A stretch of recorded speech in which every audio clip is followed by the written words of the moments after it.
2, 1, 0.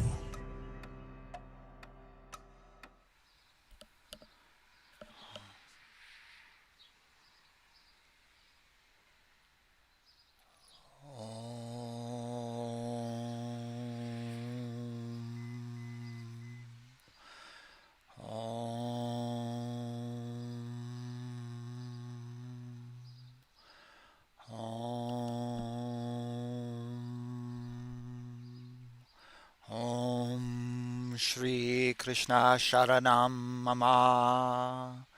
Om Shri Krishna Sharanam Mama. Om Shri Krishna Sharanam Mama.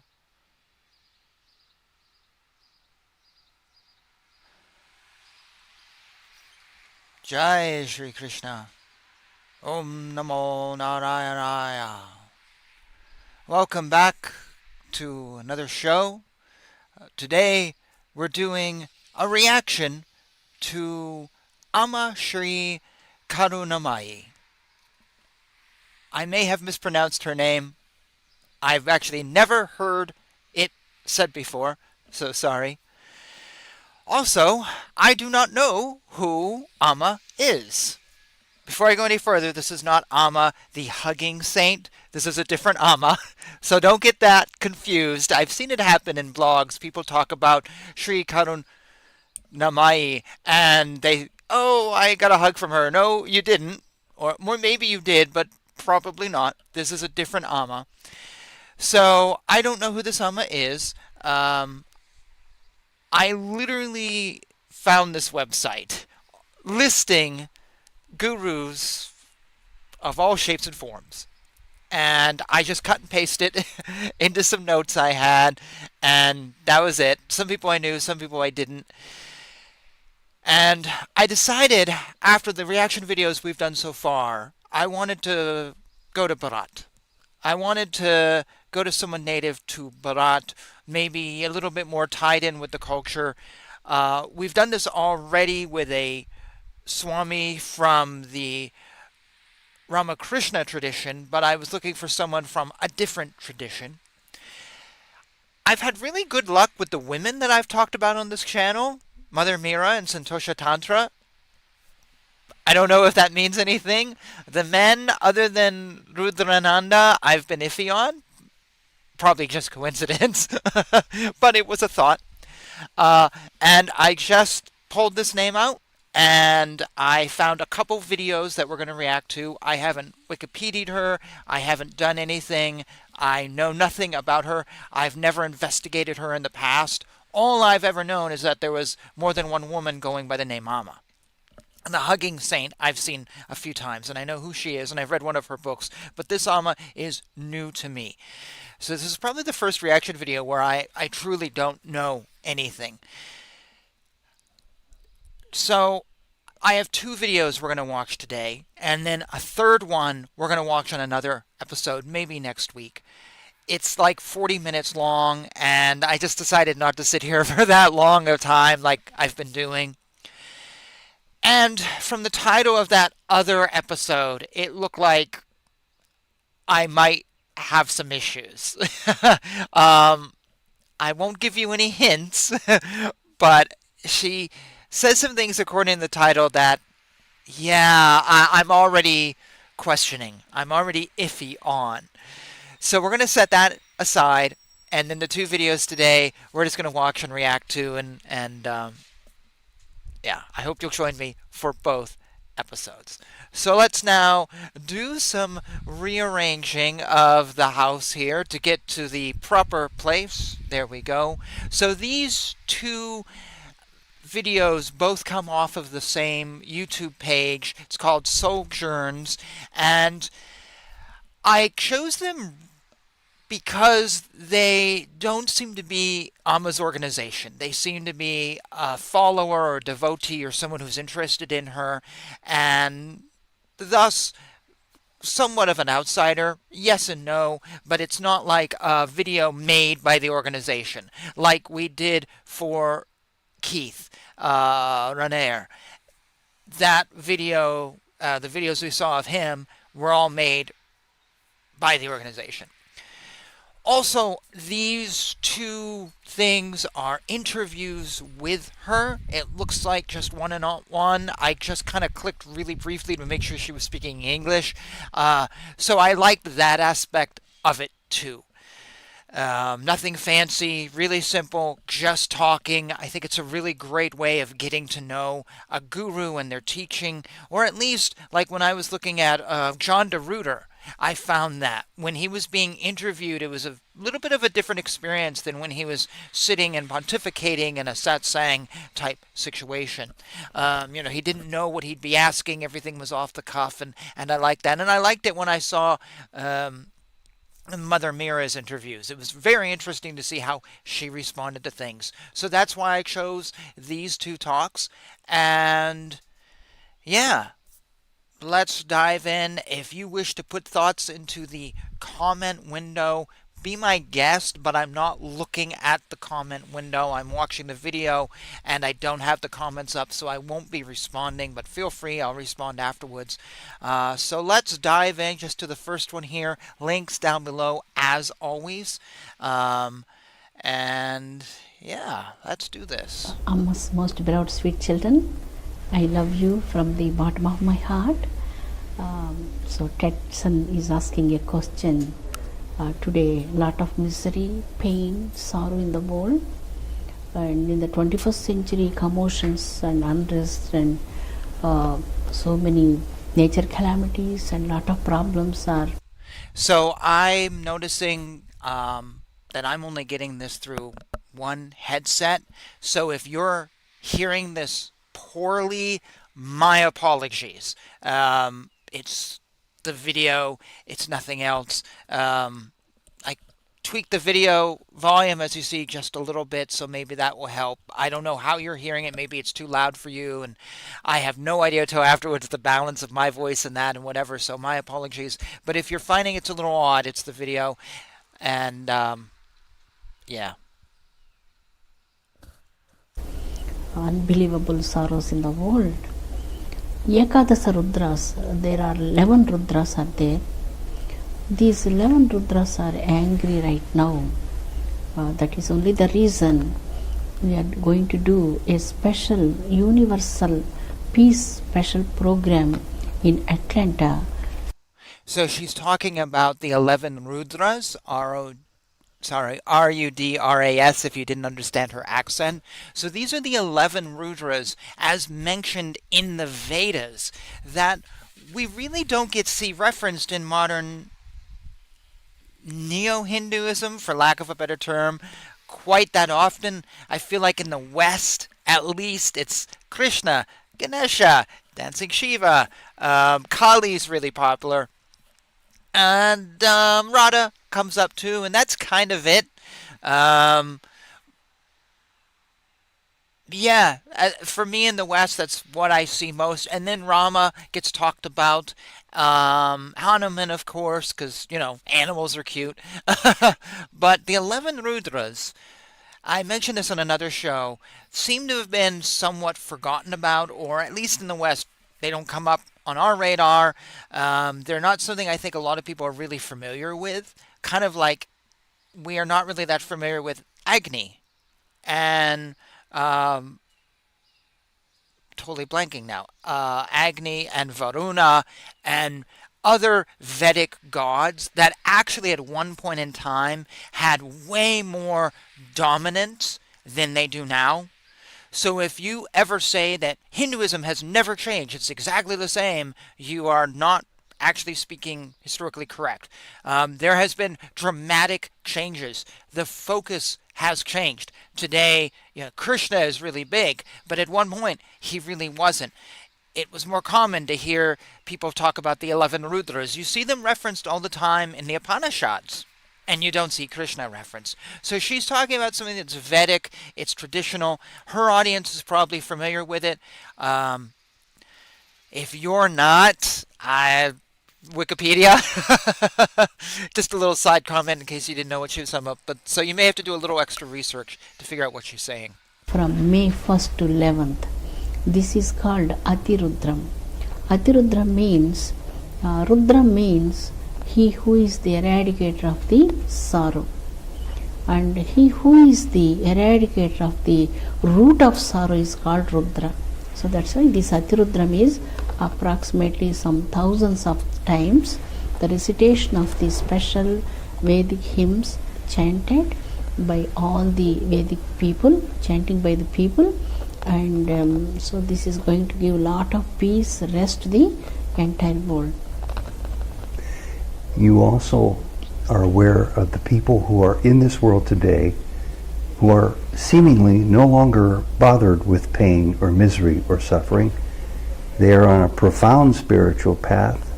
They are getting closer and closer to self-realization, and they're good role models for the rest of us who want to be where they are. In other words, you see with your presence here people climbing the ladder of spiritual awareness. Do you see that? Yes, lot of people are really sages in our 21st century. I saw so many people are climbing the spiritual ladder like anything. They are very selfless and no ego problem, no pride, and they're so pure, blemishless inside.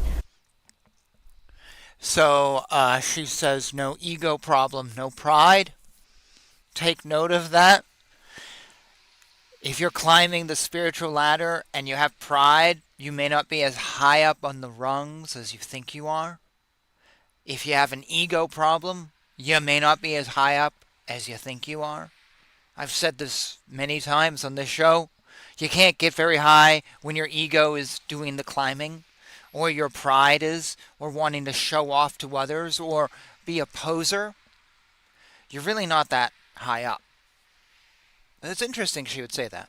I'm really proud of them, but they need not, no need of Amma for them, but who really need Amma, who are really in crisis, in pain, in sorrow, in health problems, in depressions, they need me. So that's why I have to come to all my children to eradicate their pain and sorrow towards their hearts.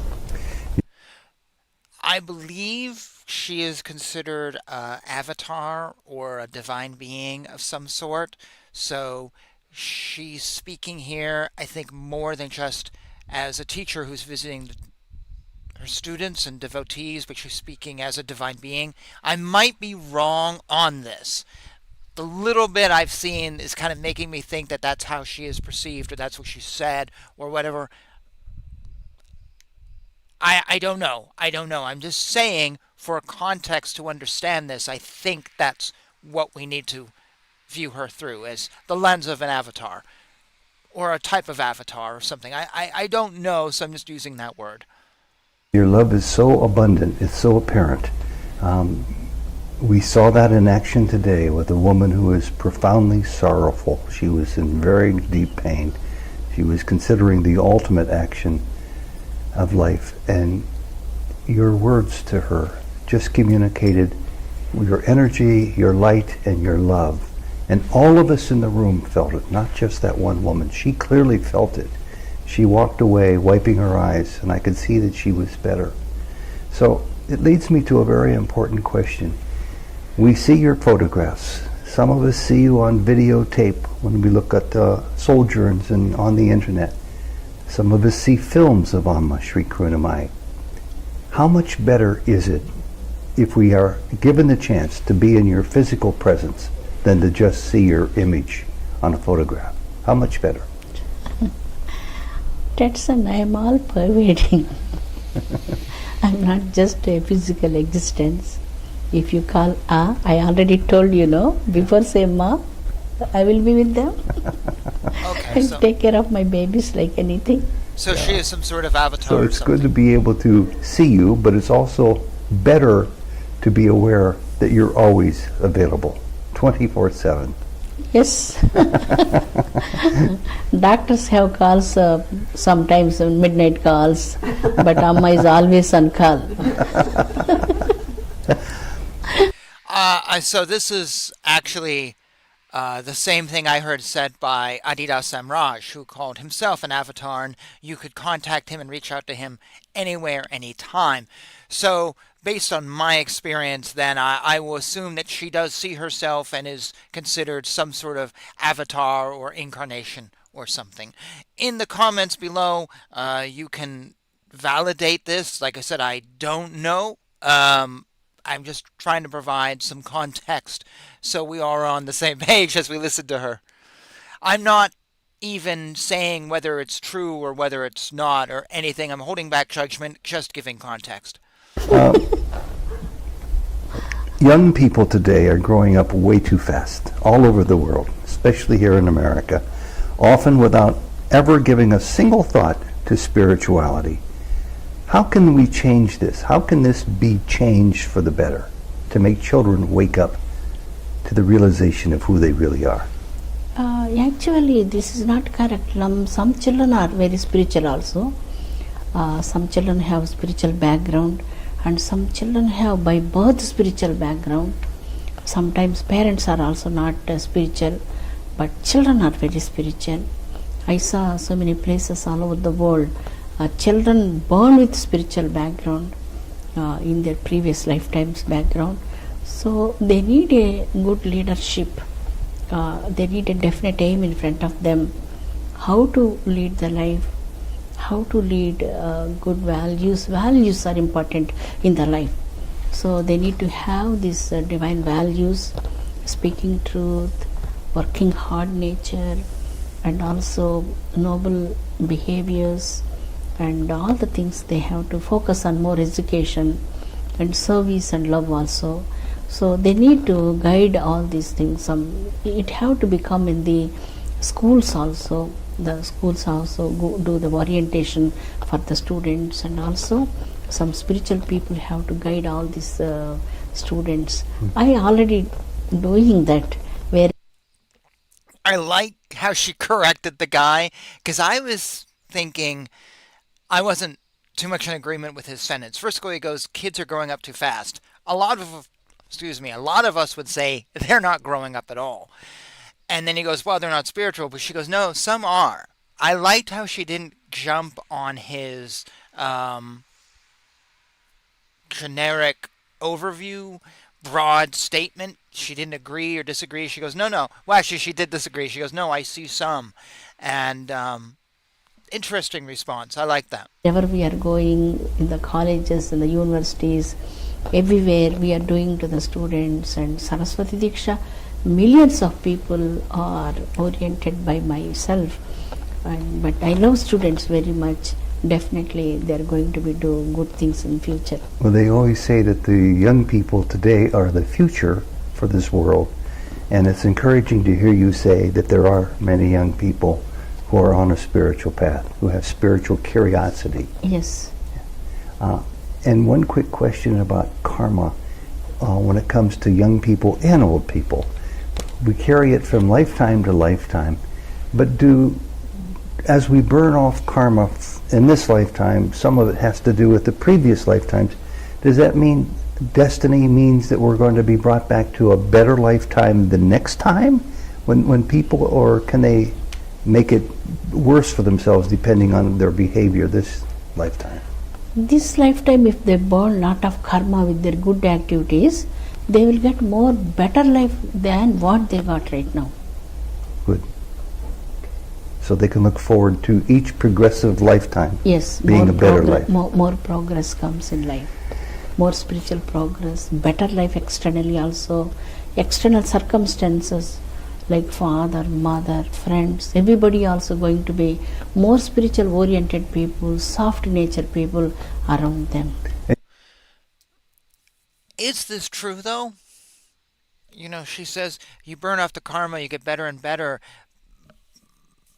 But I look around me at society and I see so many folks who seem so materialistic and not simplistic or not enlightened or very selfish. And it seems like that is as in vogue as any point in history. And it's always sort of been in vogue. So if we have the idea that yes, you are spiritual and then you burn off your karma and then you become more and more better and better, well, shouldn't we see then a better world versus a world that just seems to be in stasis, not really moving forward or backwards in any real way that way? On the other hand, you could argue, well, there's more people now, so if one person is spiritual, at one point in time there was 100 people, now there's 1 million, you don't notice that person so much, which might be true. Of course, that then begs the question that I've never quite been able to answer about karma. If I keep reincarnating and my soul is here, and my kid has a soul, and then their kid has a soul, how come the population of the world is getting bigger and bigger and bigger? How does that work? If my soul keeps going, that's 1 to 1 to 1 to 1, but now we have millions of people or billions of people where we once had millions, and then we had thousands. So if we started with 100 people, or the Adam and Eve, we started with 2, and now we have billions, I've never quite understood. So if it's just one soul that travels from Adam to whoever, that's just one person. Does it splinter off? I've never quite got that. How can we have a growing population if we just have all these one little souls and we started with 2 people? I don't believe in Adam and Eve, but it's just a good visual, you know. How does this work? I've never quite got it. Karma, I get in other aspects, like we burn it off when we do improve. But I don't get that aspect. And also, to go back to her thing of, so I burn it off in this life and I have a good next life. But what if something happens to me in my next life that changes my personality and I end up doing really bad things? Can't I go backwards? So for example, let's say in this life I do really, really well, and in the next life I'm reincarnated as a Buddhist monk, for example, and I'm a very devout Buddhist monk until a big corporation comes through and destroys my temple and leaves us all homeless, and I get really upset at that and then commit a crime and I kill somebody. Does that mean even though I'm a Buddhist monk and doing all this good that I'm going to have even a better life? Wouldn't technically that mean maybe I go backwards a little bit? See, this is the thing about karma. For me, it feels like it's always a game like this. You move forward, you move backwards, and it's a very hard game. It's like blackjack or something. You don't have a huge win, and you can move backwards. So I've seen really good people do bad things because something happened. You know, I knew a guy, he was a really good guy. He had a great job. He worked in a hospital. He went to college. He was a good student. His mother passed away, and he couldn't deal with it. 2 years later, he was at Rikers prison, having become a thief. And that's how he made his living, was by stealing things. And he kept going back and forth in the jail, and then he got into drugs. All because he couldn't deal with this trauma of his mother passing away, because it was just the 2 of them. His father was gone, and he had no brothers and sisters. And he is a good person who you would think would then reincarnate as another good person, but now as a criminal. If he's even still alive, I don't know. When I knew him, you know, he was in and out of prison. He'd just vanish for months on end, and it was really sad.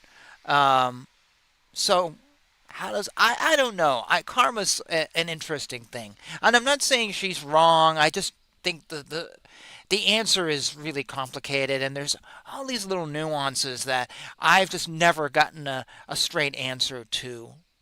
But then on the other hand, I don't even know what my next life is going to be, so should I really be concerned about future karma? Or should I just be concerned about living the best life I can now to burn off any bad karma from the past? I'm just pontificating and throwing questions out there for your pontificating.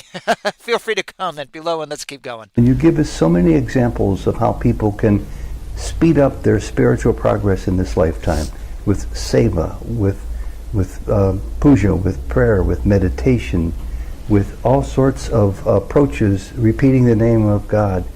Is there any one path that people should focus on more than the others as they try to awaken spiritually? Almost all these paths are easy for people. In their phase, they have to focus on prayers. Anybody in any phase in the world, in any phase, they have all the pujas, some prayer system there. some service system, anything they can do, definitely it eradicated the ego from the heart. So the eradication of egoism is the main thing in the spirituality. The I-ness is a small circle, but the supreme, the truth is a big circle. To merge in that supreme circle, you have to eradicate that small circle of the I-ness. So service is the greatest golden link, and love is also a golden link to connect it with the absolute. Some people say, Amma, that it's impossible to get rid of your ego, that it's always with us. So is our job to make it smaller, or is our job to eradicate our ego altogether? Gradually, first we have to make it small, and gradually it will be eradicated. In this lifetime it can be eradicated. Definitely. And you mentioned prayer as one of the approaches. Amma's an avatar. Avatars don't pray, do they? It is for like a model to the world. So whatever we are doing, like a model. Yes. Mother is doing, children also following that. Even though the mother doesn't need it, but the... So she is an avatar, and she was saying, if you didn't get the accent, she's like a model, M-O-D-E-L, a model to the world, an example to the world. Children will follow. For children's sake. Is the same true with meditation? Because I would think avatars don't need to meditate. No necessary. We are always in the self, absolute self. And your meditation continues to be a model to us on that level as well. Yes. Yeah. Do you ever get angry, Amma? Did you see my angry son anytime? No. Never. Not for a minute. Anybody? And I also see something else. I see your unbridled love all day, every day you're on tour. Every day I've seen you at your ashram in Andhra Pradesh. I see nothing but high energy and high levels of love. So I have to pause it here because she said something that I've called out in other teachers, and I'm not going to let it go by here. She said, he asked, do you ever get angry? And she kind of didn't really say no. She was like, have you ever seen me angry? That isn't actually saying no. She could simply be angry behind closed doors. Here's the thing. You see teachers all the time talk about how they just live in this state of love, bliss. They never get angry because when you're enlightened or an avatar or aware, you're beyond such petty little things. But Krishna got angry. Vishnu's gotten angry. Rama has gotten very angry. He was angry when Sita was kidnapped. I think all the gods have been angry. The 11 Rudras, they've all been angry. They've all been loving and caring and sad. So whenever somebody says as a guru, they never have these emotions, well, God does. According to the stories, according to the scriptures, God does. So if God has those emotions, and if you are an avatar of God, and if every avatar has had those emotions, then you should also have those emotions, right? God hasn't radically changed coming into your form, in whatever form you have, man, woman, or whatever. So God should still sometimes get angry. So whenever a teacher says, oh, no, I don't, I always have to question if the whole divinity thing that surrounds them may not be true. Because, the rule of thumb is, if you say you're God or an avatar or whatever, but you're nothing like any other god or avatar out there, that doesn't quite jive. If all the avatars kind of has similarities except for you, and you're the one who kills people or rapes women or defrauds people or whatever, really? So God was like this, and suddenly now became a rapist, the complete opposite of, or God had these emotions, now suddenly doesn't. See, that doesn't jive for me. I'm going to give Amma sort of the benefit of the doubt here. I'm not saying if she's an avatar or not, but she didn't actually say, no, I never get angry. So she actually didn't put that out there. She said, do you ever see me angry? And the guy goes, no. So technically, she may. So I'm going to kind of let this one slide, but I haven't before, and I won't. Because we can't say, well, she's special, but I like her. I don't like the other one, so we can criticize the other person. No, we kind of have to be fair. If we're going to say this is what an avatar is, or this is what a god person is, or this is what, we can't just go, well, it's like that only for some people. Oh, I like her, so it doesn't count for her. That doesn't really work. That doesn't work logically. And when you remove the logic, I think you're actually now hurting your own spirituality. Because God is logical. So if you're illogical to make this person into God, no, I don't think so. Yeah. No matter how many people bring all their many, many problems to you, from where does the energy come to supply you that much love and lightheartedness? This is a peculiar question, Tetson. Supreme Self is absolute energy, where it comes, it is there, already there. People often ask me, does Sai Baba need food? Does Sai Baba need to sleep? And I ask you, do you need what we who are not avatars, we need rest, we need reflection, we need meditation, we need exercise, we need sleep and food. Does an avatar need all that? Not necessary. Not necessary. Not necessary. Well, Adi Da Samraj did. He had to sleep and he had to eat, and he was considered the alpha, the number one, the guru, the god himself. So he did. And I've seen other avatars who need to eat and sleep. Interestingly enough, she's echoing the other Amma who supposedly doesn't need any of this, but yet you can still see her food there.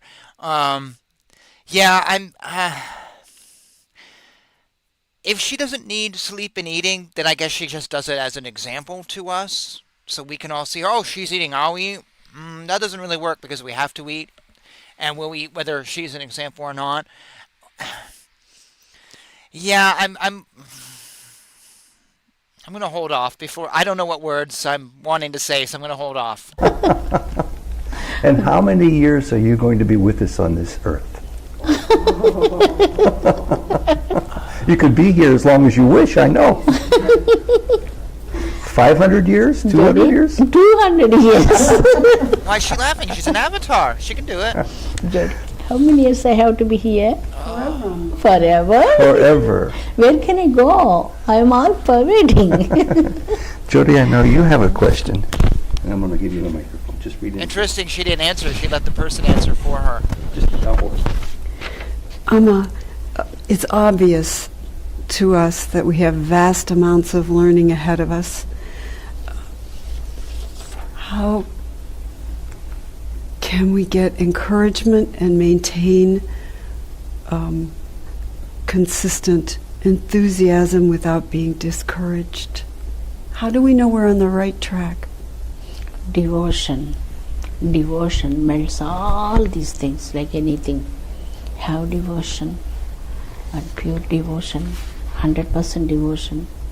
All of these hindrances, challenges, any kind of this, any problems will be dissolved in devotion. You just attain unbelievable peace and unbelievable happiness and boundless bliss always. The nature of the self is Ananda. Ananda.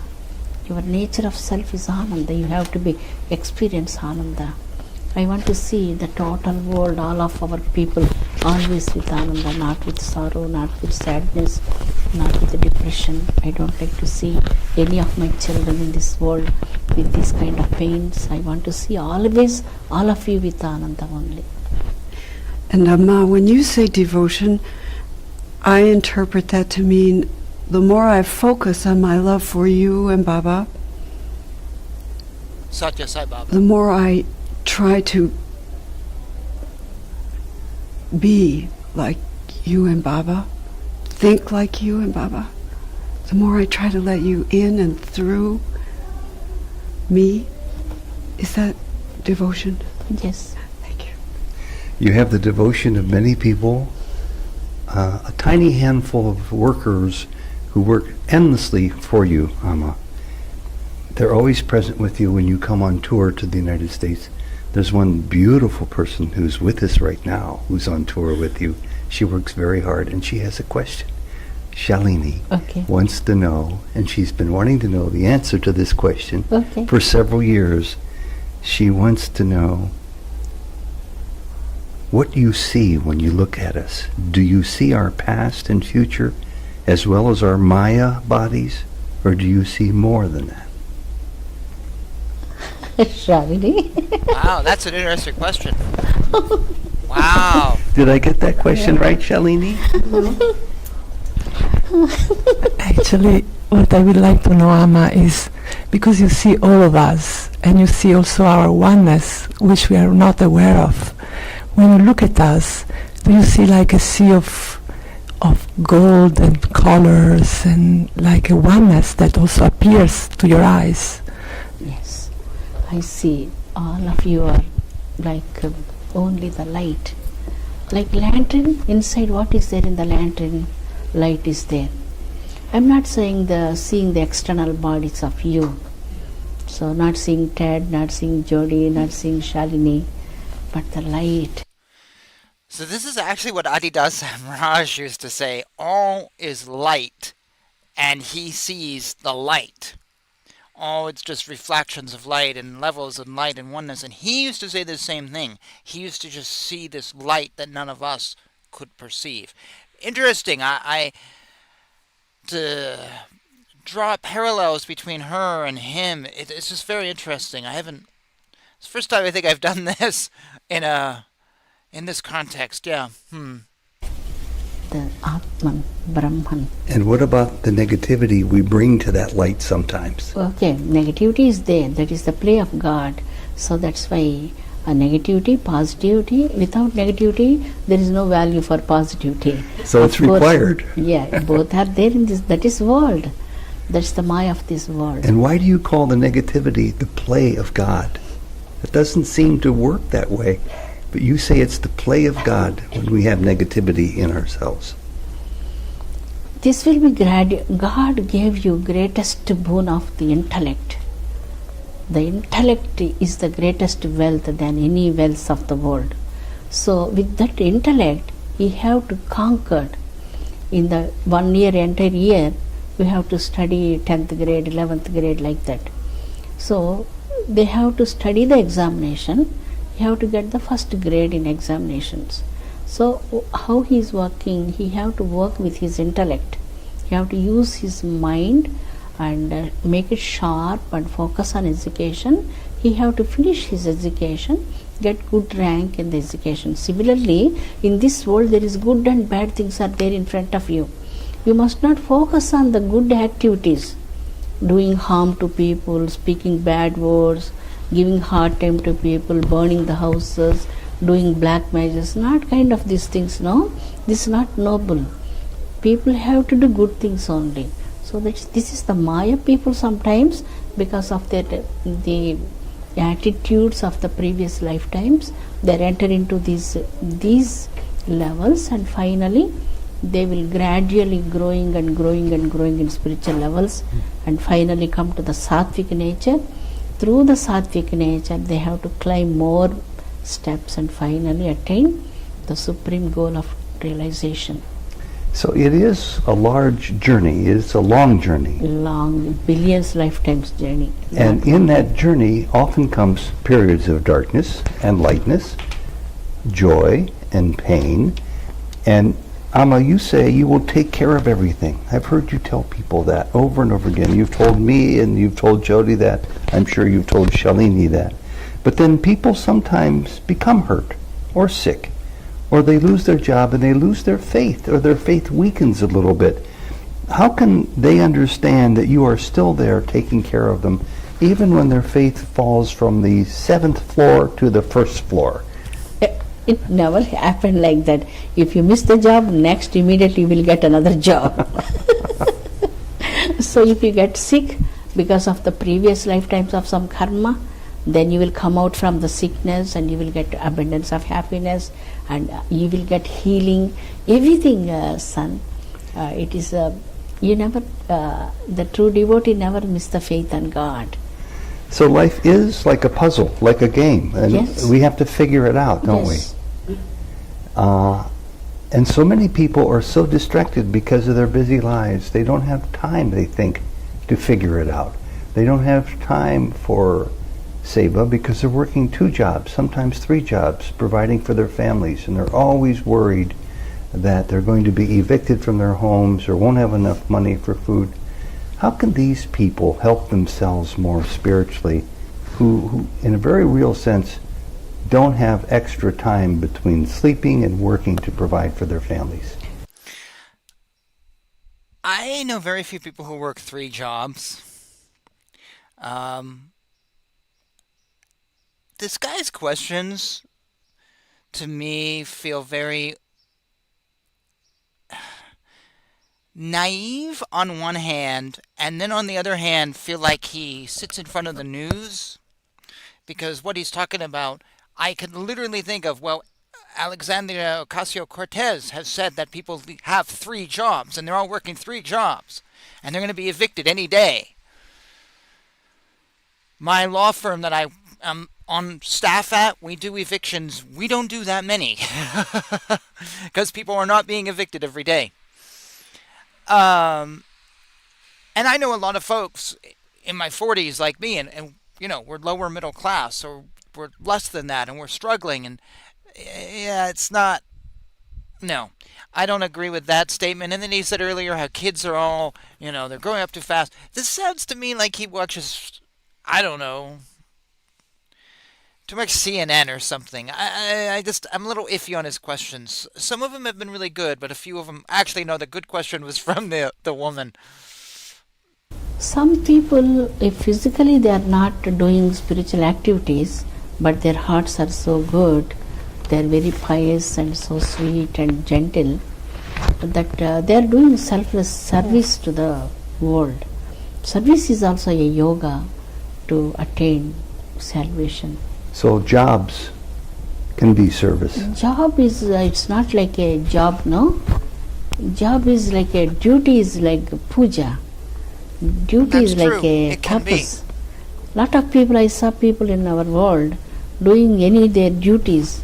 Their duties they're doing like a tapas, like a puja, like a yajnam. It's so great. And there are so many people who have a good attitude and work hard, and they may see their jobs as service. But I just got an email yesterday from somebody who's very, very devout to you and Baba. She's very spiritual. And she was talking about a very, very difficult boss, superior person who makes life difficult for her and for others, who takes advantage of them, who ridicules them. When you have that on a daily basis and you're doing all you can to grow your spiritual self, what more can you do? How can you advise a person who suffers like that? I will help her. Jody's going to read another question or two that she gave me, and if she needs a minute, I'll ask her another question first. But she's got some good ones here. Amma, if someone asked you for the gift of letting go, would that be the same as asking for salvation? Or is there more to salvation than letting go, complete surrender? Do we have salvation in Hinduism? I think of always salvation in terms of blood of Christ, and you're being saved from something, original sin, which we do not have. There's no original sin here. In my world, there's nothing to be saved from, thus this concept of salvation. She may be asking about salvation from the material world, but it's a tricky word because it is such a heavy Christian context, and I don't know if she's using it here in the Christian context, or she's confused or whatever, or she thinks there's salvation in a religion that doesn't believe in salvation. And is there salvation in Hinduism is the first question, but also this is a word that it's a tricky word because salvation, just for many of us, just implies Christianity and Judaism. And I guess maybe Islam too. So it's a very tricky word. And I sometimes think if there is salvation in Hinduism, there's probably a better word for it. Actually, do I have... Nope, I don't have my book handy. I'm going to stop here. I'm going to grab a book off my bookshelf, do something really crazy. Hang on.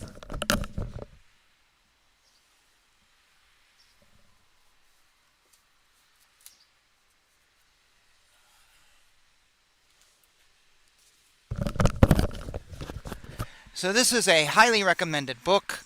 Everyone should have it if you're interested in language. This is Sanskrit Non-Translatables by Rajiv, Malhotra, and Satyanarayana, Dasa, Babaji. And this book basically goes through these words like heaven, hell, salvation, soul, and then says, is this the proper word we should be using? Is the word soul equal to the word jiva? And according to Rajiv, no. When we talk about soul, we're talking about something from a Christian context. When we talk about jiva, it's a Hindu context. And to just change the two words,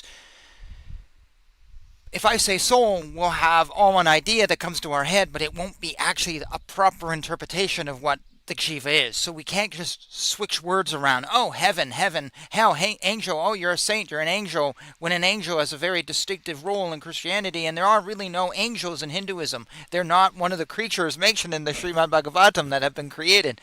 So to then do this inserting and whatever. Let's see if he uses the word salvation. This is truly a good book. You really should have this if you're interested in language. It's a resource book. It's not necessarily something you're going to sit down and read. This is based on other work that he's done. And he talks a lot about other things. So there's some context here. The theory behind this book. So it is quite interesting. Let's see if salvation is here. Oh, sorry, hang on, let me... here it is, page 61. Kaivalya is not salvation. So there is a concept of salvation in Hinduism, but it's not really salvation. So this is very short. I'm just going to read this. I think this is very interesting. I know it's going to be really interesting. I have read this whole book, and so this will be well worth a departure from her talk. This section discusses the Sanskrit term kaivalya, which is often translated as salvation. Salvation, in Christian terms, refers to deliverance of the human being from the original sin and its consequences brought about by faith in Christ as Savior. Salvation involves the entry of a pious Christian into heaven and the enjoyment of pleasures there. Kaivalya is a very different concept, and etymologically, the word is derived from the word kavala, which means only, alone, or isolated, and signifies purity. This purity is in the sense of being free from the material entanglements and conditionings of prakriti, which happens on attaining kaivalya, or mukti. So, to summarize, we have a salvation, which means finding Christ and being saved from sin, or we have kaivalya, which is breaking free from materialism. Those are not the same thing. I'm going to keep reading, though. In Hindu moksha shastras, mukti is said to be of 5 types. These 5 types can be broadly classified into 2 groups of impersonal and personal mukti. Impersonal mukti occurs when a person gets freed from the beginningless avidya and realizes his true identity with Brahman and merges into it. When a person stops identifying with his body or ego and realizes that he is identical with Brahman, then he frees himself from the clutches of Prakriti. That state is called Kaivalya Mukti. Such an impersonal Kaivalya Mukti is attained by those who follow Jnanan Marga. Now, is there anything in Christianity where you break free of the ego and identify yourself as Jesus? No, there isn't. Completely different concept. There is no you shall be Jesus in heaven. No, it's you shall be an angel, or you shall bow down to, or you shall be with Jesus in heaven who sits at the right hand. You will not become. This is very, very different. And the other four types of mukti are of a personal nature, where a jiva does not lose its individuality, as in the case of Sayujya Mukti or Kaivalya Mukti. In all these muktis, a person reaches the divine abode of Bhagavan with the help of bhakti. In the context of personal mukti, the word Kaivalya signifies prema for Bhagavan. Let's see. In the Srimad Bhagavatam, Canto 11, Chapter 9, Bhagavan himself is referred to as Kaivalya because he is eternally free and isolated from all material designations, and in a sense is liberation personified. We would never refer to the Christian God as our Father, dear salvation. No, it's not like that. But here we could refer to Bhagavan in the terms of Kaivalya. In the yoga, kind of, sort of, we could. He refers to himself as that. It's not really his name, though, but you couldn't replace the word salvation, is my point. In the Yoga and Sankhya schools of Indian philosophy, Kaivalya denotes a state of exclusiveness which lies in the separation of self from the not-self, the Purusha from the Prakriti. Thus the word Kaivalya may have different meanings depending upon the context. In contrast, the word salvation refers to a singular concept. In Christianity, every human being is born with original sin. The life purpose of every human being is to get rid of that sin by believing in Christ. When a believer dies, due to the intercession of Christ with God, he or she attains salvation. In Hinduism, there is nothing like original sin because Hindus believe that Atma has no beginning, and the concept does not fit in with the theory of karma, nor do we have any mention of the Garden of Eden or anything like that, or the fall of Eve or anything like that. That would create original sin. Every Jivatma reaps the fruits of its own karma, and sin committed by one person has nothing to do with another. Therefore, the sin committed by Adam and Eve would not affect the rest of humanity, according to Hindu theology. Thus, the Sanskrit word Kaivalya is a very different word from the English word salvation and requires contemplation. So this person is asking about salvation, but actually she's using the word wrong. She's using the wrong word, straight up. And we need to be very careful of this when we talk. There are so many Christian words in our Hindu vocabulary due to translations and Christians translating the text, but they carry with them particular concept. So as we see here, the concept of salvation is defined in a very particular way. So when we use the word in another religion, the definition comes with it. The word salvation doesn't suddenly have a brand new definition. Because if that was the case, then every single Christian word we find in Hinduism would probably have a brand new definition. Hell, angels, heaven, they would all mean completely different things. No, they don't. They carry their definitions with them. Otherwise, language is meaningless. Because if a word changed definitions every time we had a new context, then we would not be able to speak to each other.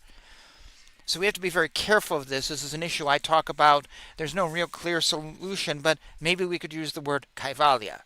And in this sense, we will not want to use the word salvation. There are other times maybe we can mix or match words. There is a hell that has similarities to a hell in Christianity, so maybe we can explain what's kind of like the Christian hell, but in this case, salvation is not the right word. So her question is somewhat flawed. I want to go back just a little bit here. Jody's going to read another question or two that she gave me. Please keep that in mind. Now, we're getting a question that has a flawed thesis. I don't know how Amma's going to answer it, but yeah, I think you got the point. There's a little diatribe on language. Let's keep going. And if she needs a minute, I'll ask her another question first. But she's got some good ones here. Amma, if someone asked you for the gift of letting go, would that be the same as asking for salvation? We've answered that already. No. Or is there more to salvation than letting go? There's no Complete salvation surrender. in this belief system. End of story. Yeah. Salvation is totally the eradication of the I-ness is salvation. It will take time. It will take time. So she's just basically given a brand new word, brand new definition to the word salvation. So essentially she's basically saying, we use the word salvation and it now has a completely different definition. Yeah, that makes language very hard. And that makes Kaivalya then... It's almost like what we should have done is instead of taking these Christian words and putting them in there, we should have invented a new English word. Because English is great about inventing new words. We should have invented a new one. Or just use the Sanskrit. And I have seen people say, oh, well, Sanskrit's so hard, no one will know what the word means. That's BS. Because if I told you about a sombrero, you all know what it means. Everyone knows a sombrero is a hat. You don't have to speak Spanish. Why? Because we've been using the word forever. If I said to you, well, you want to have any tacos for lunch? You know what a taco is, even though it's a Spanish word, because we've been using the word forever. And after generation of using the word taco, no one goes, I don't know what that is. We all know. I don't speak Spanish. I don't understand you. We all know, because it's become a part of our language. So Kaivalya could have been introduced 100 years ago, and we would know that word. We'd be able to go, oh, well, is this a form of Kaivalya? So people say, well, we shouldn't use the words. As it is, Dharma, people understand the word Dharma. They understand the word yoga. They understand other Sanskrit words. Let's introduce more. Instead of redefining words with brand new definitions, which only makes things more confusing. How much My time? rant. Long time. But when they totally surrender, it will take 1 minute only. Totally surrender, then there is no identification of I-ness there. It's justly the individual personality merged in that universal personality. It is so beautiful. I'm going to give Shalini a moment to think of a question she'd like to ask too, and in the meantime, I'm going to ask you, in some cases, Amma, illness can seem unsolvable. Are we to assume that all of this is karma? And if it's karma, how can we best handle spiritually our karmic illness, our karmic disease? Yeah, by prayer and meditation, by service, we can eradicate this karma very easily. For example, That wasn't his question. His question was, how do we understand, right? Am I right? That moment to think of a question she'd like to ask too, and in the meantime, I'm going to ask you, in some cases, Amma, illness can seem unsolvable. Okay. Are we to assume that all of this is karma? And if it's karma, how can we best handle spiritually our karmic illness, How can we handle? Sorry, my our mistake. karmic disease? yeah, by prayer and meditation, Okay, so that's how we handle by it. service, We still don't we necessarily can understand eradicate it, this though, karma but that wasn't his question. very My fault. easily. For example, there is a big poisonous tree. The poisonous tree, it will take time. It took time to grow so many years. So, with today effort, we can cut the tree in some couple of hours. So, how much time it took to grow that poisonous tree? With all the thorns and release a lot of poisonous gas from the tree. But to cut that tree with the thorns and all the very bad poisonous fruits, we took an axe and cut the tree. It took 1 hour, 15 minutes, like that only. So today effort is sincere from the heart. If you pray, you will get the grace like anything. So it could happen, as you mentioned in your last answer to Jyoti's question, it could happen at any moment. Any moment. And you said, if you pray from the heart, I want to ask you about that. I hear many people saying their mantras 15, 200, 300 times. They sing beautiful bhajans, but I don't know that their heart's in it. How important is it to come from your heart? When It have to come from the heart, not just from the tip of the tongue. Mm-hmm. Question?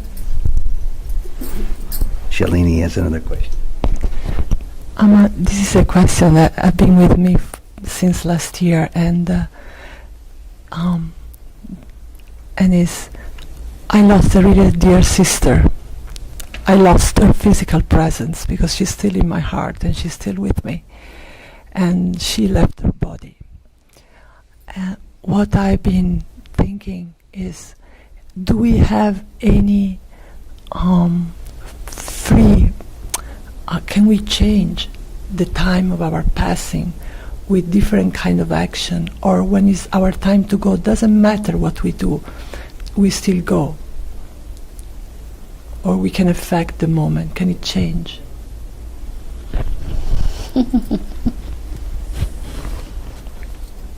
We have to, sometimes people have some time, no? Yeah. They have give up, whatever the reason it may be, accident or health problem or cancer problem, it may be. But when time comes, they have to go. And who gave up their bodies really went away from here. They're really so pure. They're not in the frictions, not in this maya, not in this pollution, not in these illusionary things. Be in the world. If you are not attached with these attachments, then you are not in the world. When people are too attached with these anything also, good or bad, then the attachment comes. So definitely anyone have to, one day, they have to give this physical existence and be in the big circle. That wasn't the be one question. with the big circle. That wasn't the question. Shalini? Because I was thinking when she asked this question about Vivekananda, because Vivekananda had a calendar on his desk, and he circled a day, and I don't remember if he put a time next to it. That was the day he died. It was a very strange thing. And so this woman lost her sister. It was a little hard to hear. She lost her sister and wanted to know if we could choose the time of our, can we affect the time of our death? And Amma didn't really answer it. Instead, she gave this laugh, and I'm wondering about this laugh because she gets these questions which a normal human can't answer. So how long are you going to be on Earth? Can we affect the time of our death, etc., etc.? And she laughs at them. It's very interesting. That's her response. If she's an avatar, why is she laughing at these questions? These are very big questions. These people have, they've thought of this and they want to know, and they're coming to her very seriously. They're not joking questions. But yet her first response is to laugh. You know who does that? Hillary Clinton. When you ask Hillary Clinton a question that she doesn't have an answer to, she laughs. Our vice president, Kamala Harris, has a tendency to laugh at things she doesn't have an answer to. I do that, actually. People will ask me something and I'll sort of chuckle because I don't actually have an answer. So, yeah, you know what I'm saying. I'm doubting her avatarhood. I'm sorry to say I'm kind of doubting it. Her reactions and her answers they're avoiding the answer. So this question she didn't answer. The other one was, how long are you going to live? Ha ha ha, how long do you want me to live? Yeah, that's, and one could argue, well, as an avatar, she doesn't want to give away these secrets, but I'm not going to be alive for 200 years, so I won't know if she is, So it's like, or... Yeah, I'm sorry. I have to say it. I'm kind of doubting her avatarhood. He touches on a good question because I have other people, and I must admit sometimes it even happens to me. That's why Baba, I think, called me Doubting Thomas. Other people tell me about their strong spiritual faith, their strong spiritual path, their journey that makes much progress for them as they get rid of attachments, as they learn to be selfless, as they do so much seva. And yet they still worry about the fear of death. They're not 1,000% positive of what's going to happen after their last breath. And I know some people receive genuine insights from you. They see your cosmic form. They see unmistakable signs that life goes on. No worry, son. Life goes on.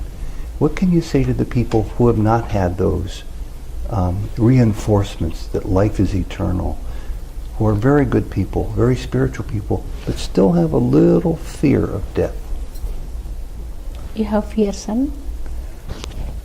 I don't have fear right now, but sometimes in the middle of the night when I'm alone, I think I'm very common, like a lot of people, who before I realize that I need to utter the syllable ah, before I have that moment of realization to utter your name or Baba's name or Jesus' name, fear can creep in. Yes. Fear comes from duality. There is no duality in spiritual world, only oneness. Oneness only. There is no second thing in the world. So, Well, a non-dualist like Ramanuja would disagree, right? On some level, there is a duality. Or we could be speaking totally not totally hypothetically, totally non-literally. Well, there is God and we are here and we are separate, but on the greater picture, we're oneness. But now, if you speak literally like, no, there's no oneness, there's no separateness in spirituality, well, a lot of teachers disagree. Actually, in Christianity, there's a separateness. You and Jesus are separate. So, yeah, in spirituality and Christianity, there's a separateness. And he just mentioned saying Jesus' name. I know Satya Sai Baba called himself connected to Jesus. I'm assuming she probably does too. That is only a dualistic religion, actually. So here is a teacher saying there's non-dualism, is the oneness is the only thing, but yet I follow Jesus who is dual. You can't have your cake and eat it too, if you're speaking literally. And even if you're not speaking literally, and in Hinduism, well, yeah, I might be separate from Vishnu, but I am from Vishnu, so I'm a part of Vishnu. In Christianity, you're still pretty separate from Jesus. You know, I wasn't born from Jesus. I wasn't born from I was born from the dust of whatever. And so she literally said a contradictory term no matter how you look at it. when you attain the highest peak of truth, you are in the truth, the highest happiness of Ananda. All of these things are just love. These are not really, you never remind all these things. So innocently sometimes people are worrying about the fear. Exactly, there is no death for the self. Well, that is true. It is never going to die. The self is never going to die. If people get maturity, spiritual maturity, they enter into the big circle of supreme consciousness. If they never get the maturity, they have to back to the world. They have to undergo all these problems, sorrows, happinesses, external forces, jobs, busy life, 3 jobs, 4 jobs, and undergoing all these commotions, unrest, happinesses, so many things. Again, in all of this friction, they get maturity, they enter into the big circle, then they experienced boundless Ananda, unbelievable Ananda. There is no words to explain that. Mind cannot express that. It is experience. You have to experience that. So if I have even a small amount of fear, I still have immaturity. I'm still not mature yet. I promise myself only one question every time I interview you on non-duality. And the question is this. It's the only question I'll ask you. When God creates us in the material world, that is totally duality. Why are we created into duality? It's so hard once we're in it to pull ourselves into non-duality. What's the purpose of our duality? This is the question how it is now you are entering into the university or college to study. Why we have examination? Why we have examination? If there is no examination, nobody never going to college, even one day also. I see. So we have to have this challenge, this puzzle. Whatever people wish it happened, nobody never think about God. That's a good reason. That's a good answer. If everything was perfect now, we would never have to worry or If think about it. whatever people wish to happen, it is also danger. Very danger. Some people wish very negative things. Some people wish good things. If you wish good things, it's good. But some people wish very negative things to the society. So if whatever people wish, if it happen, it's really not good. So from what you've been telling us, one of our big jobs is to grow in our spiritual maturity so that we no longer focus on some of these lower questions, these lower Society, fears. yes. And see the oneness Yes. of who we really are. Yes. Jyoti or Shalini, do you have a last question here? So welcome all of you for the Atlanta Tirudram for beautiful universal prayer. Come. If you are a Catholic, come and there do Catholic prayer. For a Islam, you have to come do Islam prayer. You are a Buddhist, come and do Buddhist prayer. You are a Zoroastrian, come and do the Zoroastrian prayer. It is very unique and a universal peace program. 11 days, beautiful, beautiful universal peace programs. It doesn't matter what you believe. God is only oneness. There is no duality. So pray for the peace of the entire world. So all the time, don't think about only yourself. You have to sometimes think about others also. Think about the Mother Earth. Think about all the people. So many women suffering in the world like anything. Lot of children suffering so much in the world. I saw so many countries, so many continents, so many places people are suffering without food. A lot of women, children dying with hunger, dying, so sad. People have no homes, no medication. Pray for everybody's sake. This is the time. I welcome all of you. I love you like anything. I love you so much always from the bottom of my heart, infinite times. And we love you. Jai Karunamayi. Love you, son. Love you, child. So I should mention, this is not an Advaita channel. I am not a follower of Advaita Vedanta. This is not the first time I have critiqued this non-duality. I am a dualist in my view.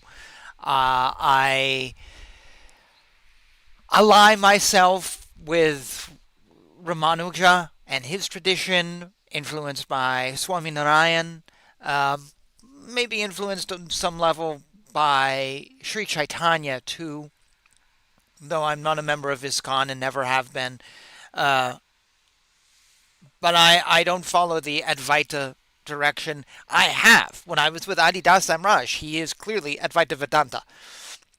And I spent a year, or close to a year, at the Ramakrishna Vivekananda Center in New York City, or one of the centers. There's two. And that is Advaita Vedanta, but it never worked for me. It didn't click for me. It literally made things more confusing, worse, and I never felt like I got off the ground like a rocket ship. So I do not come from it from that direction.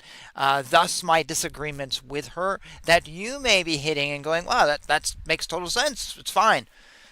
There's a lot of Advaita folks out there, and I know some of you watch this channel, but I'm not, it's not my thing.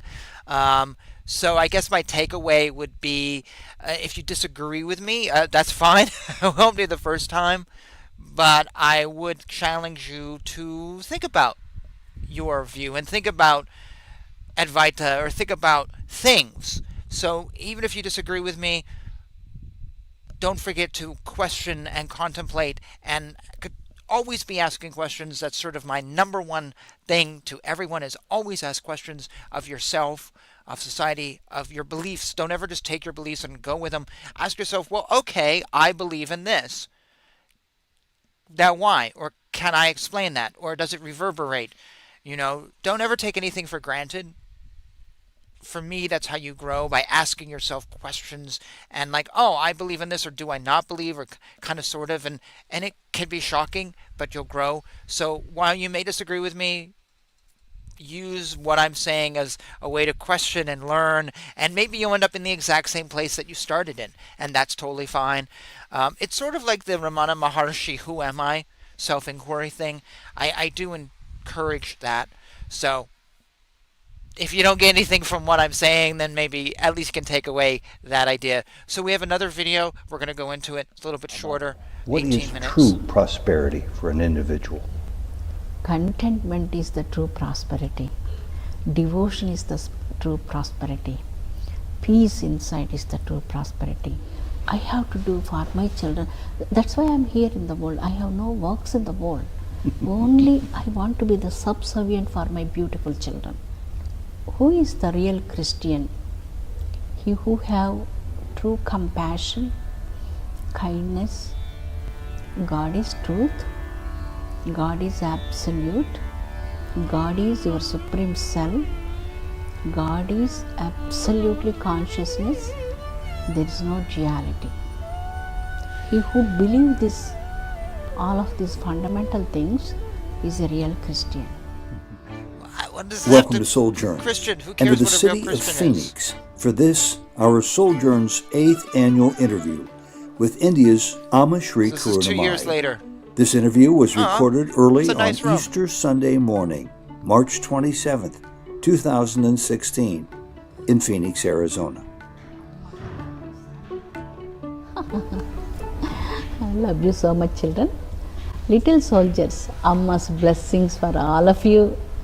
This is a beautiful program. Through this program, I connected with all of you physically.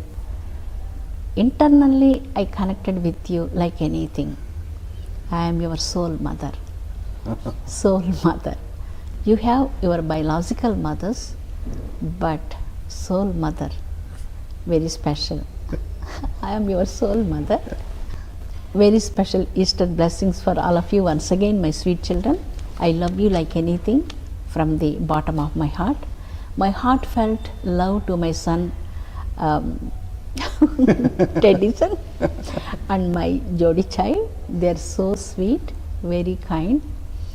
Today, lot of people are celebrating beautiful Easter festival. Who is the real Christian? He who have true compassion, kindness. There are 43 attributes. So she's celebrating Easter. Okay. I want to know, does she celebrate the birth of Muhammad? Does she celebrate the death of Muhammad? Does she celebrate the birth of Zoroaster? How about the death of Buddha?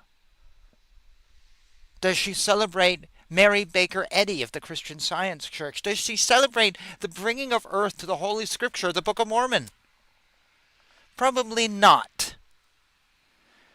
But it's interesting she celebrates Easter, which is a completely different religion with very different belief systems. Because Jesus, it's all this nice to...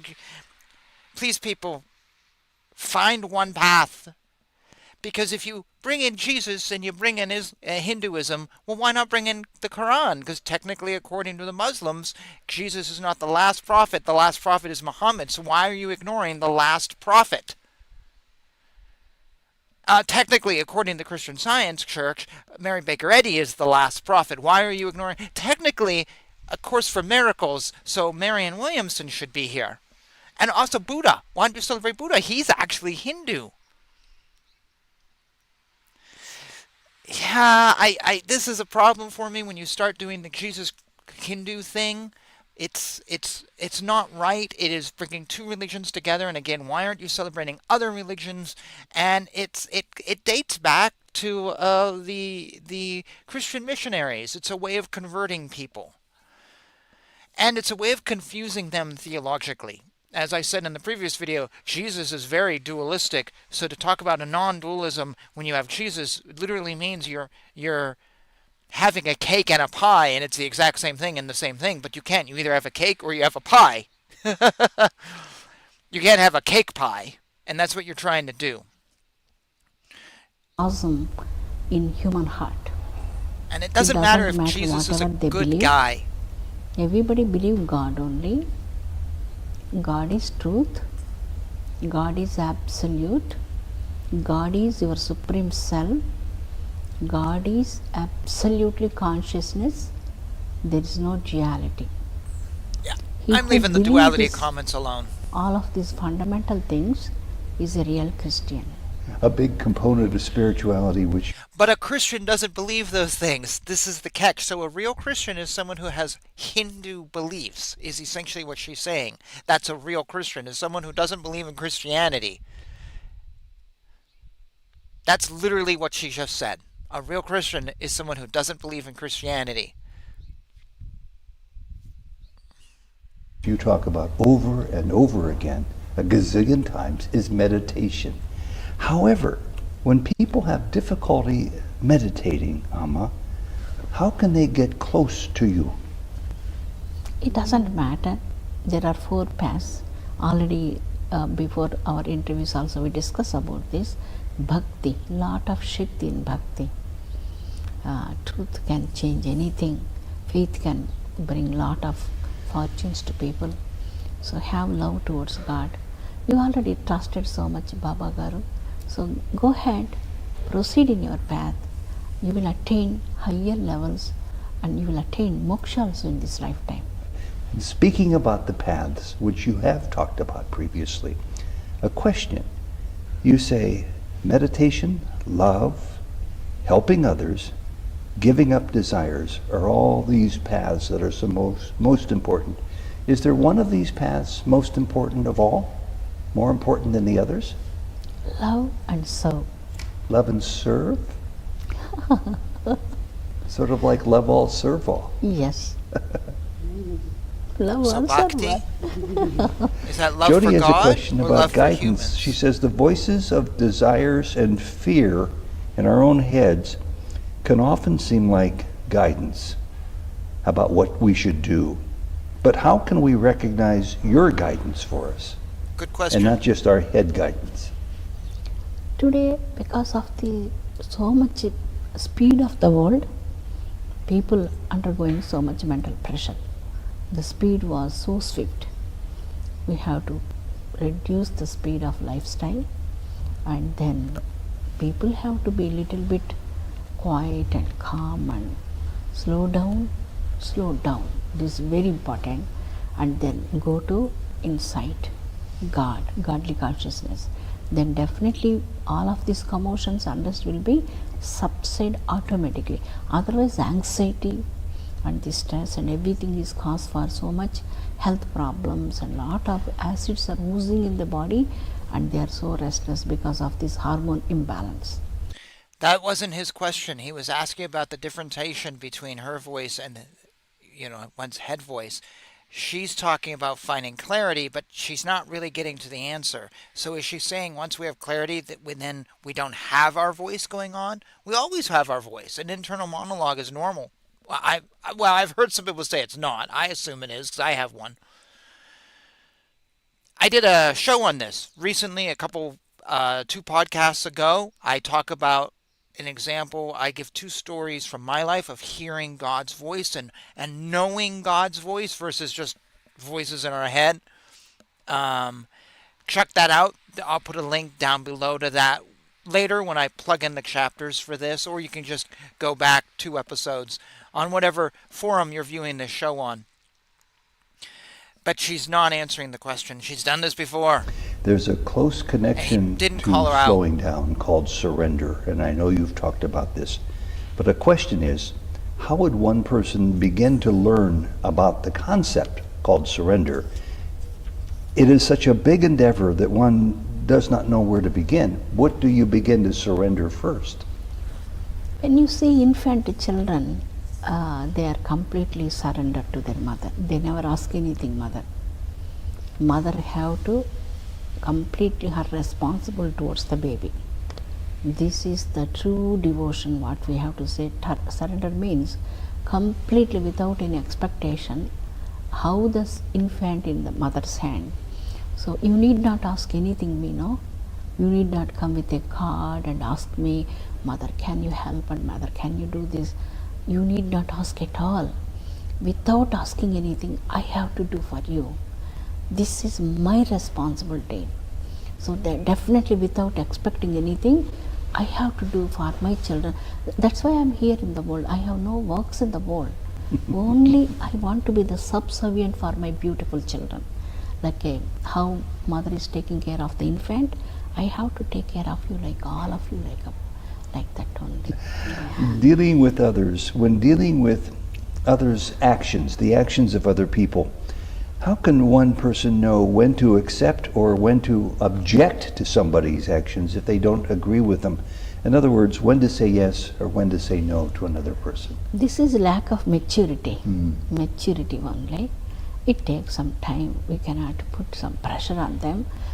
They have their own ideas, and if they get maturity, so much flexibility comes in maturity. Well, then we all have to grow up more, don't we? Infants have to grow.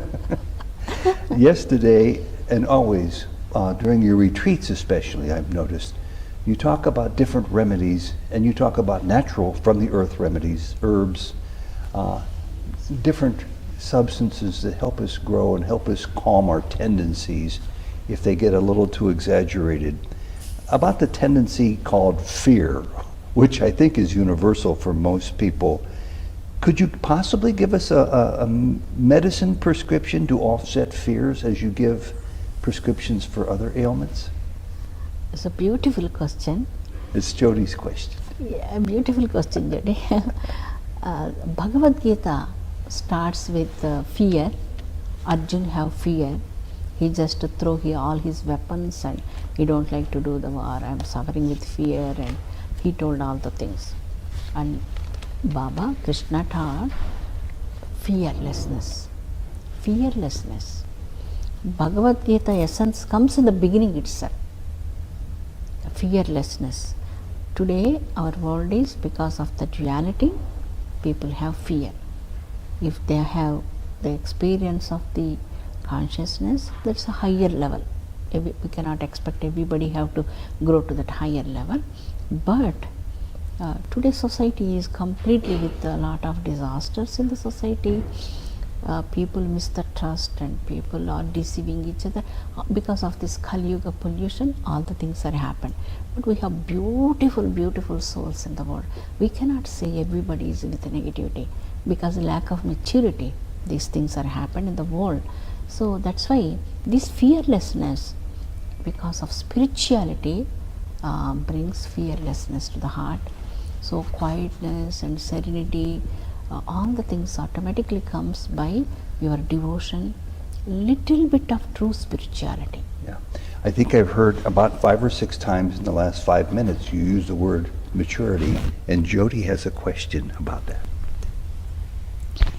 Amma, how do you define maturity, and how can we become mature? Maturity is a beautiful word. Sanskrit word is paripakvata. For example, there is some mango, small baby fruit. It's not sweeter to eat immediately, no? We have to wait some time. So when mango matured, then shows nicer smell, nicer fragrance, and also fruit is very sweet to eat. Similarly, if people are not matured, it means not the understanding nature, flexibility, and to understand other people's challenges and problems in their level. Student have their problem, a household have her problem. So there are so many challenges in the world. People have to understand each other. That is maturity, understanding. If there is no understanding, so much friction comes, and people are separated, and that is the problem with quarrelings and indifferences and everything. If maturity comes, we never quarrel with each other, always we love each other, respect each other, honor other people's pain also. May we all become mature tomorrow, today. I notice when you talk to people, there's always a mixed group of people, here in America especially, but around the world. There's Hindus, there's people from India, there's people from different cultures and different religions, Christians, Jews, Buddhists, and people who have no religion. Yesterday you paid special attention to Lakshmi, the work of Lakshmi, and you said to have Lakshmi in your heart is a real boon because Lakshmi is there for many purposes. Explain to people who are not Hindu how they can actually access Lakshmi's love and service. My beautiful little soldiers, I love you so much. Let's ask a beautiful question about Lakshmi. Lakshmi means he who have light in the heart, he is filled with Lakshmi. Lakshmi means nothing but light only. I don't like to make you confused with Sanskrit slokas, but I just want to say one Rigvediya slokam. Saktu mevatita unapunanto yatra dhira manasa vacha makrataha atra sakaya sakyani janate badresham Lakshmi nihitadi vachihi. This is the Rigvedam mentioned. Lakshmi have to dwell on my tongue. It means you have to speak sweeter, kind, compassionate, noble, gentle, truthful words only. So nobody must not speak unkind words and speaking unfavorable words and discontented words. This is called the poverty in words. Lakshmi means contentment in words. Lakshmi means your children. She is Sanatana Lakshmi. And Lakshmi means courageousness. So people who have courage to face anything bold in the life, that is courage is Lakshmi. I'm so happy I asked the question because a lot of people I think will profit from that. Yeah. One more question about prescriptions, remedies, because I know many people watch us who are living in chronic pain. They don't even complain about it because they know people are tired of hearing them complain. But nonetheless, the pain is real for them. Is there something that they can do, whether it's a tincture or an herb, something that would be helpful, that you can prescribe because you know so well about pain? Yes, every day I spoke with thousands of people coming to see Amma physically, personally, shared their challenges. Most of the challenges are health challenges. Most of the health challenges. Suppose if I spoke with 100 people, 70 people are suffering with cancer. I was so sad to see children's challenges and loneliness, divorces, and people have no jobs and financial challenges, and mainly problem is the loneliness is a big cause. People need somebody to support, like a friend, talking with each other, respecting each other's feelings, and that is completely lacking in the society. So that's why religion must not bind them in some frames. They need some wisdom to think and to meditate and see higher level. There are so many higher levels to climb. A lot of orbits are there. If you go to the higher levels, and understanding levels will be increased like anything. So that is totally lacking in the society. Now maybe I missed something because I have cars going by and it's sometimes hard to hear, but he asked about tinctures and things, and she didn't really comment on that. She sort of commented on a bigger picture, which seems to be, well, I mean, yeah, it seems to be not the first time I've commented on her answer isn't quite in line. Because of the It rushness sounds in the good. life. So that's why I felt very sad to see children's challenges. Whatever the help I can do, definitely I can do that. Oh, beautiful. But that's Two not, more questions. We have a friend who loves you very much. She will see you when you get to Cleveland, Ohio, in the United States, for those people who have never heard of Cleveland. Her name is Mary Subcheck. And she wanted me to ask you about prosperity, about what is true prosperity for an individual. Contentment is the true prosperity. Devotion is the true prosperity. Peace inside is the true prosperity. And true spirituality is the greatest prosperity among all the prosperities. And sharing love and service is the wonderful prosperity, incredible prosperity. And the last question has to do with what we were talking about last night. So many people were speaking up about problems in the workplace, in the government system, in the healthcare, in their own families. The problem of the lack of women's rights came up over and over again. And I know last What year you lack? devoted much of your time at the United Nations and elsewhere Well, to that worldwide. subject. Can you say one final word about that very important subject? United Nations is really working for universal peace. There's some wonderful people there, very selfless people. I met hundreds of people there, Selfish. beautiful, beautiful souls, always thinking about the society, upliftment and peace in the society. Their concern is not about religious things and all the things, but their concern about is the peace in the society for every individual, especially for women, children, lot of issues, how to stop the wars in the society. They're thinking about all the things and working so hard to bring more eternal peace and joy in the society. I love you for this beautiful question.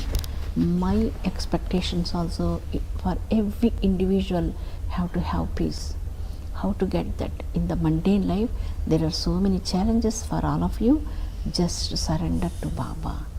So surrender to Baba is how a Dalit in India, a woman oppressed by this social hierarchy, can escape the social hierarchy. I find it very interesting. He's actually asking her about women's rights when in her own country there are women who are oppressed by the caste system.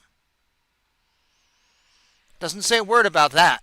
No. Just turn to Baba and the UN is helping you. Now, I question the UN's motives. Everybody does who knows anything about it. This is not a holistic organization looking for world peace and the upliftment of men, women, and children. If they were, they're failing. We wouldn't have the sex trade industry that we do now if they were so successful, I'm guessing.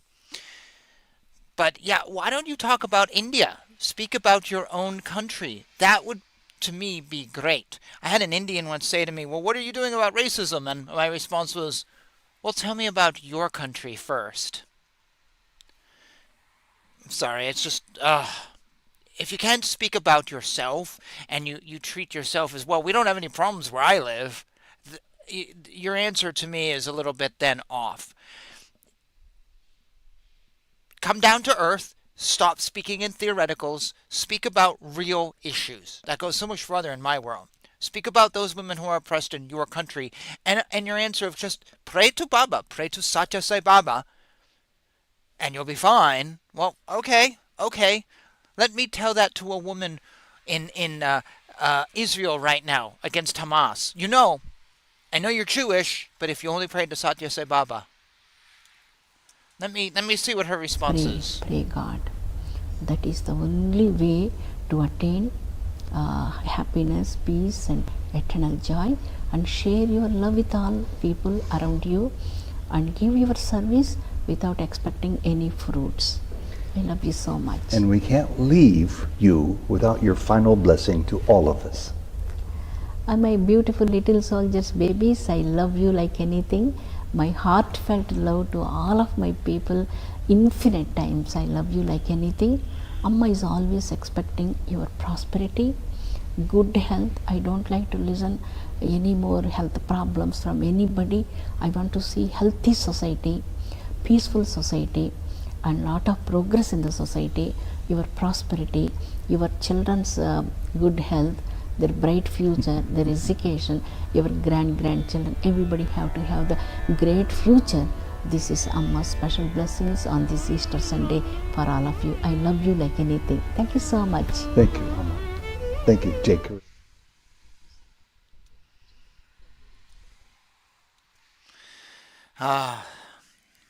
You notice she calls her followers my soldier babies?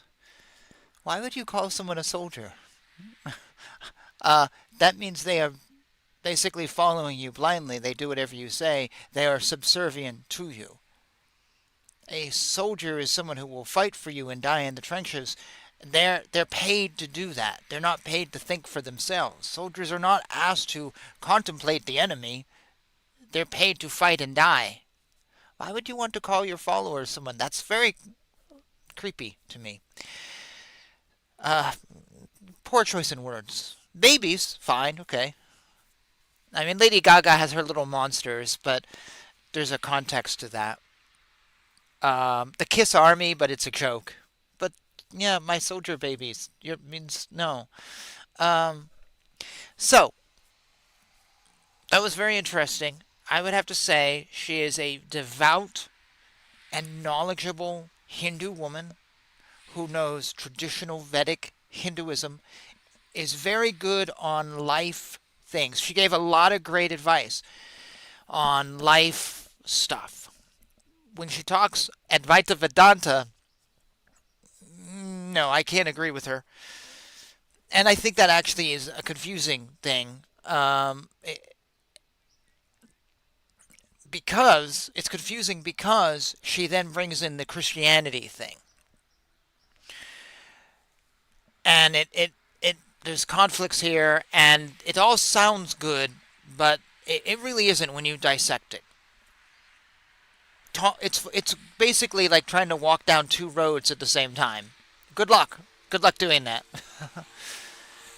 And so that's where my disagreements with her come. And also the avatar thing, I don't get from her avatar stuff. She's from Satya, and I don't think Satya's an avatar. And here I have her saying things that sound like Adi Da, and I don't think Adi Da is an avatar. But also her laughter and her responses were all vague. So it was really interesting when she was talking about life stuff. She was giving answers that a lot of people would give. They weren't necessarily super scholarly. They were very down to earth. They were very good. And then she'd be given these avataric type questions, and suddenly it's a whatever answer. And questions like, well, what tincture and what thing would you recommend to someone who's ill? And she goes into a completely different direction with it. Yeah, that it just makes me doubt some things here. But she's a very good Hindu woman, I would say. Very devout, very knowledgeable, intelligent. She's lovely. She comes across very nice. She seems to be truly caring, but I don't think she's an avatar, and I don't do the Advaita thing. I could forgive if she's a non-dualist. That's just two different points of view. But the avatar thing, I just don't think. So we're going to do a video, maybe not, I don't know when, soon, a second video where she gets into stuff. I'm not going to tell you what, but it's going to be a heated response from me already. I've seen like little bits of this, and then I decided we're going to do it here. It's going to go into some very controversial things. So I was kind of hoping today would be the softer side, and then next week we kind of get hard. I'm not. That's all I'm going to say. I'm not going to give you any more previews. But it is very interesting to hear her speak. She's very nice. I'm not inclined to like buy her book or anything. And yeah, I don't have it here. It's on another shelf. But I actually went and bought a book by Swami Rudrananda after watching the last video. I mentioned it because I did it live and I got it. I'm really into now B.K. Shivani. I just finished reading. Let's go to the bookshelf again.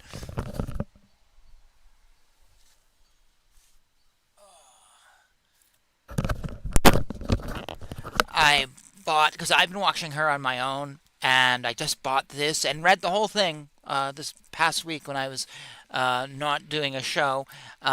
So there are times that I'm very motivated and I go out and I buy stuff, but yeah, I'm not getting it for Amma. I'm not quite. It's not working for me. But yeah, she's very nice. Yeah.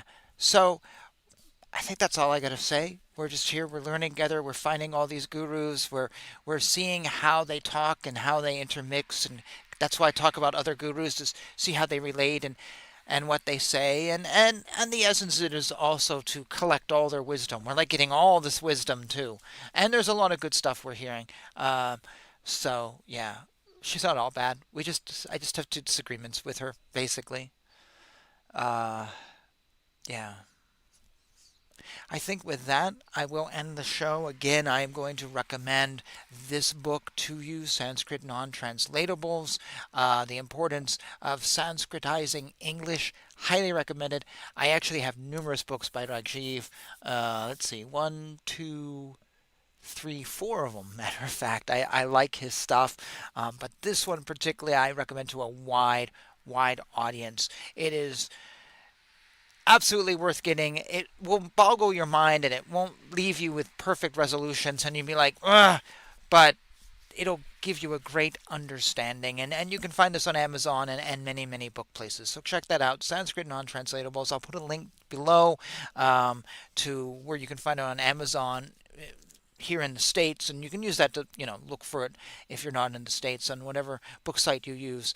So yeah, with that, I'm going to end the show, and thank you for sitting with me. I thought this would be a short show, but well, you know how it goes. I talk, and it's not. So I'm going to just say thank you for joining me. It's about 2 o'clock in the afternoon here in Portland, Maine. A very sunny day. It was out earlier and didn't realize how warm it was. I'm now going to go eat lunch, and I'm going to thank you for subscribing to this channel. Few little updates, just some housekeeping thoughts. I've gone through the entire channel, updated the description down below for everything. There is an updated list of all the places that I'm aware of where you can get this show either in visual form or as audio only podcast. There's one or two of the links is actually from Germany. There's things that I don't know about. I just went through and Googled myself and I found these, and they're all down below. Every description has it. So if you don't want to be on YouTube, there's other options. Or if you're in a situation where maybe you're not getting stuff via YouTube, you can get that list. If you have a resource that's not on that list, please let me know. I like to have as many things as I can to reach out to all of you. This show is put on BitChute. It is also on Rumble and Spotify, and then there's others that are just sort of pinging off of it, excuse me, and getting the show. I can't say if everything's current.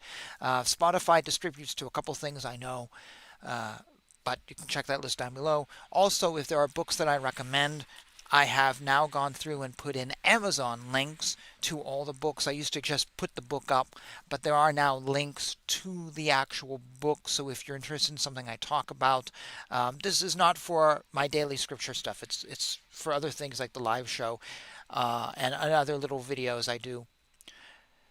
But if you're interested in the book, you can now get a link, and that is a way to help this channel. So at this point in time, this channel is not monetized, but it does take my time, energy, and money to do this.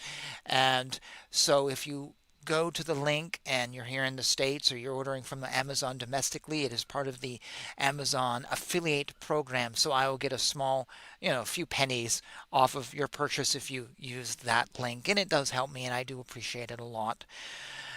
If you wish to support this channel in other ways, check out my website. I have books for sale. I have put Amazon links into my website also, because originally it was just publisher links, but a lot of us use it. I'm on Amazon all the time. That's my go-to place. So I decided to put Amazon links to make it convenient for you.